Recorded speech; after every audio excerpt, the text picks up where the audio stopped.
The reunion. We were a group of 5, inseparable in school: Mira, Arav, Zoya, Karan and Aditya. Our friendship was forged in the chaos of classrooms, laughter-filled recesses and late-night study sessions. But as graduation came and went, life happened. Colleges, jobs and distance pulled us apart. 5 years later, Zoya proposed the idea of a reunion. "Let's meet where it all began," she said, her voice tinged with nostalgia. The rest of us agreed without hesitation. The plan was simple: meet at the old abandoned farmhouse on the outskirts of town, a place we used to hang out when skipping class. It had always been our secret spot. On the night of the reunion, I arrived a bit early, the moonlight spilling over the broken windows and creaking wood of the house. One by one the others arrived, laughter and hugs filling the cold, dusty air. When Aditya finally walked in, everything changed. Aditya had been the joker of the group, the one who kept us laughing even when things were tough. But the man who stood before us now was different. His eyes were sunken, and his smile was too wide, too unnatural. His voice, once warm and booming, was now low and gravelly, as though it came from somewhere deep within. "Aditya, long time, huh?" His gaze lingered on each of us in turn. "Mira, Aditya, you look different." He laughed, but it was a sound devoid of humor. "Aditya, 5 years is a long time. People change." Something about him set me on edge. It wasn't just his appearance or voice, it was the way he moved, his posture too rigid, his gestures unnatural.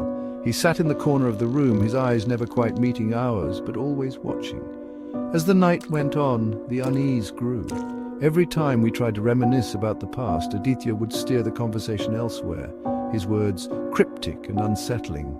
"Karan, do you remember that time we got caught sneaking into the farmhouse?" Karan asked, chuckling. "Aditya, caught? No, but I do remember the screams. Mira screams, Aditya from the woods." They called out for help, but no one came. No one ever does. The room fell silent, the air thick with tension. Later, as we gathered around a small fire, Aditya's behavior became more erratic. He would mutter under his breath, words that made no sense, and occasionally laugh softly to himself. "Zoya, Aditya, what's wrong with you? You're not acting like yourself." Aditya froze, his head tilting unnaturally as he stared at her. "Aditya, what makes you think I'm still Aditya?" he said, his voice layered as though another spoke beneath it. The fire flickered violently, the shadows in the room stretching and writhing. Aditya stood, his movements jerky and unnatural. "Aditya, I've seen things none of you could comprehend. The woods showed me the truth." "Arav, what truth?" Arav whispered, his face pale. "Aditya, that some doors should never be opened, but once they are, they cannot be closed." Suddenly the fire extinguished, plunging us into darkness. Aditya's voice filled the void, chanting in a language none of us recognized. The room grew colder and the air felt heavy, pressing down on us. When the fire reignited on its own, Aditya was gone. But in his place, a dark, shapeless figure loomed, its eyes glowing faintly.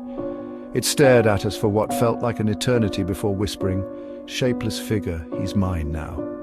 The figure vanished, leaving only the faint scent of burnt wood and something metallic.